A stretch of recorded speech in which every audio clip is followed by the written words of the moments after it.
What's up, people? Draft is over. Been over for a couple of days. The undrafted free agents have had the opportunity to sign, and I think it's time for me to break down what I think about how the Seattle Seahawks came out of this draft. So, before I get into anything, I want to say I completely subscribe to the theory that you cannot really evaluate a draft until years after the fact.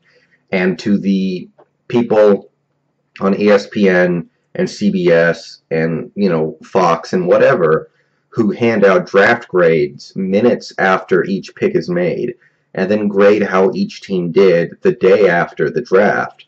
I understand they may not have anything better to do at this time and they may as well do it based on what they think, but I do understand that those kinds of things are dumb and you can only know after a few years of watching the players play. So take everything I say with a grain of salt because I know full well nobody can know anything until we see these guys on the field playing. That being said, the draft. The first day, obviously, we didn't have a pick. I knew we had no chance of getting a pick because we were so far back at the second round. To trade up would have taken, too many resources. We would have had to mortgage the whole draft. As Sharif Floyd was falling, however, I was almost thinking, would it be worth it to trade all of our draft picks just to get up and take Sharif Floyd? Because I thought he was going to go in the top 5, but even that seems ridiculous. So anyway, second round, 30th pick, we traded down with, I believe it was Baltimore, because we didn't like what we saw when we got to our pick. Because I think the catalyst was Kawan Short went to the Panthers. It might have not been the Panthers. It might have been some other team. But Kawan Short went a few picks before ours, as did another good defensive tackle. So I think we had the sense that we weren't going to be able to get what we wanted there. So we traded down to the Ravens spot, and we took Christine Michael, running back out of Texas A&M. So I'll evaluate the pick, and then I'll evaluate the player. The pick, I think I said in my pre-draft video that running back was a possible position that we would draft at. I didn't think it was going to be our first pick, and it wasn't in my top 2 or 3 most needy positions on this Seahawks team. But I will say that, if you look at Marshawn Lynch, he's getting older. He's played 6 full years in the NFL. He's had a full workload most of those years, more or less. He's had a lot of carries, and he's the kind of guy who runs, the way he plays, he's not going to last 12 years. That's just not realistic for a guy who plays like he does. So anything that reduces the load on Marshawn Lynch is good in my book. I mean, we drafted Robert Turbin in the 4th round last year, and I don't think this is an indictment on Turbin, but we do need a 3rd running back because right now you've got Lynch and Turbin, and right now I don't know what we're going to do with the 3rd running back, or at least I didn't before the draft because Leon Washington's gone. Justin Forsett's been gone for a couple years, so right away, Christine Michael slots in as the 3rd running back. If somebody gets hurt, we have, hopefully 2 viable options remaining on the roster. And if he can take away 20, 30, 40 carries from Lynch over the course of the season, then I'm happy. It's definitely a luxury to be able to have take a running back in the 2nd round with a team that has Marshawn Lynch on the roster. But this team is in a position where they can make luxury picks. Now, the player, Christine Michael, I don't know that much about. I hadn't heard his name before the draft.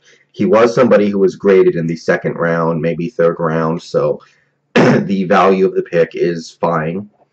From what I can tell, he's a very talented individual, somebody who, based on his production alone in a short period of time, could have gone in the 1st round, but he's got some minor injury problems. He didn't play that much in college. Those two things kind of link together.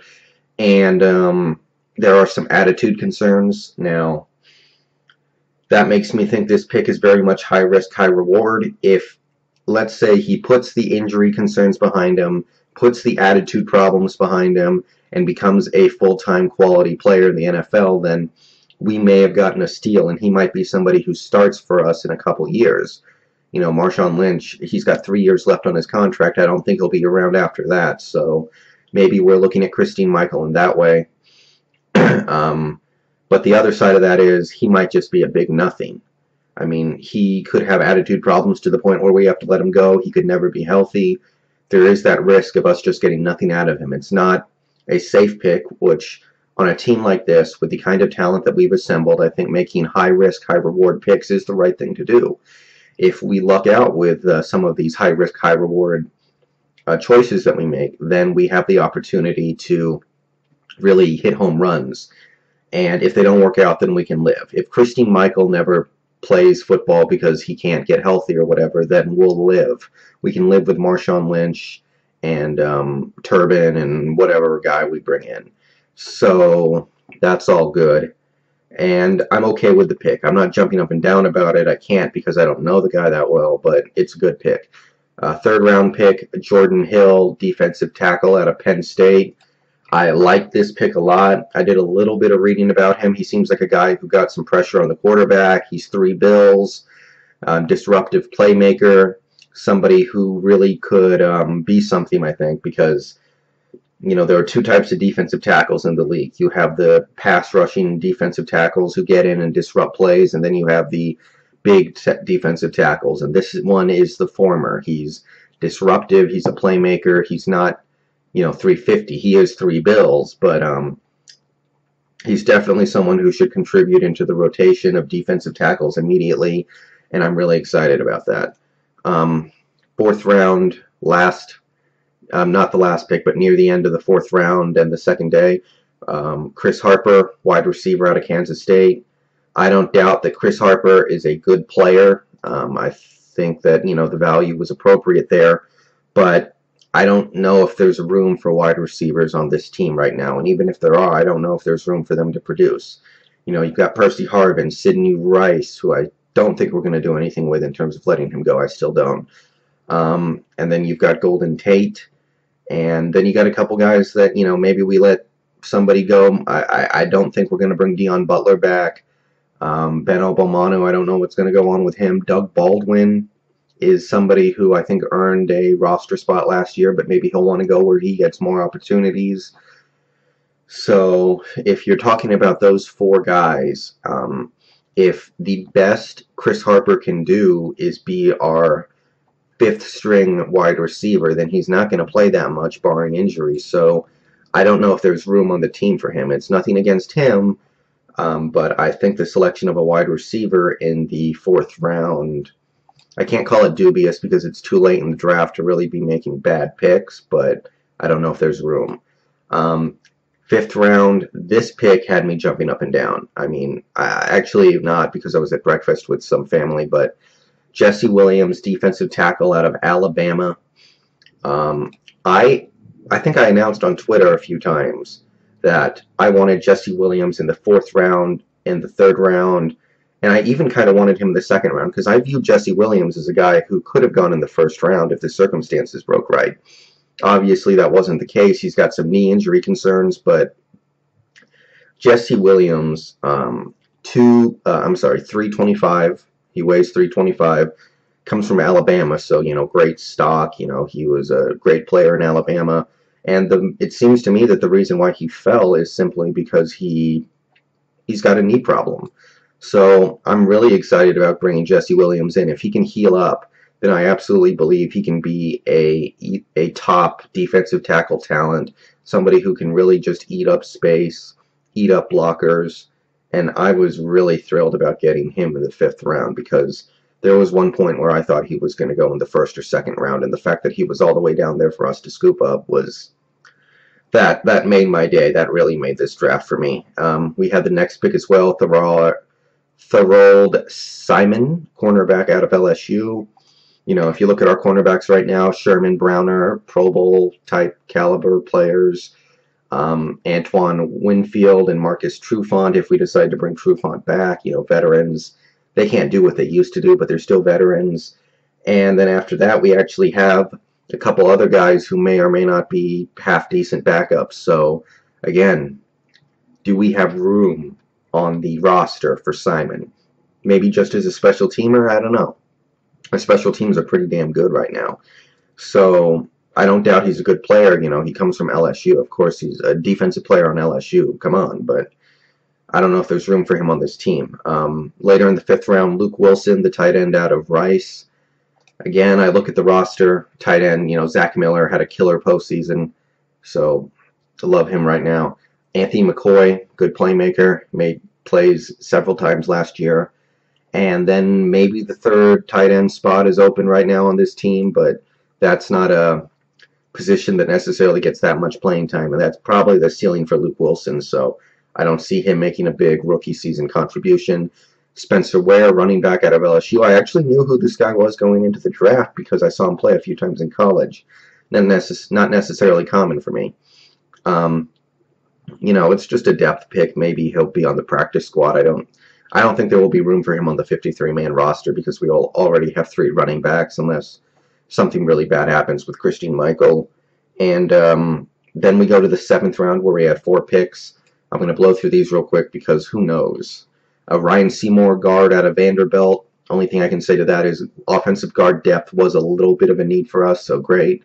Ty Powell, defensive end, Harding. Certainly don't have room for defensive ends on the active roster, but, he can come in and try. Jared Smith, defensive tackle, New Hampshire. I think we're looking good at defensive tackle already, but again, he's earned the right to come in and try. And Michael Bowie, offensive tackle, Northeast Oklahoma State. Again, bottom of the 5th round, but I always like to get offensive tackle depth no matter what the situation is. So for me, I'm always for bringing in new offensive tackles, offensive guards, centers, and if they don't make the team, then so be it, but I'm fine with any depth pick for that. And real quickly, undrafted free agents, which is arguably even more of a who cares, but sometimes you do get a good player out of this.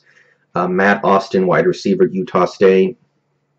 We already have 5 receivers. Maybe we have more than that. Jordan Rousseau, offensive lineman, Bowling Green. Offensive lineman depth gets a thumbs up from me. Craig Wilkins, linebacker, Old Dominion. Now, this is interesting to me. I mentioned linebacker as a potential need before the draft, and I didn't feel like it was a pressing need, but I was surprised that we didn't draft any. So here we pick one up. Will he be anything? Probably not, but I found it interesting that we didn't attack linebacker at all in this draft.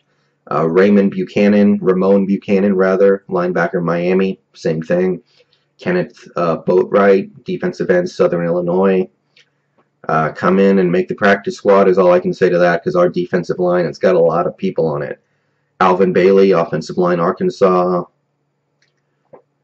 Really starting to stretch the limits of how many people you can fit on an offensive line, but sure.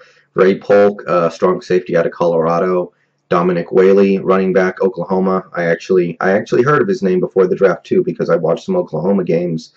And lastly, this one's kind of interesting. John Lotulelei, no relation to Star Lotulelei, linebacker out of UNLV.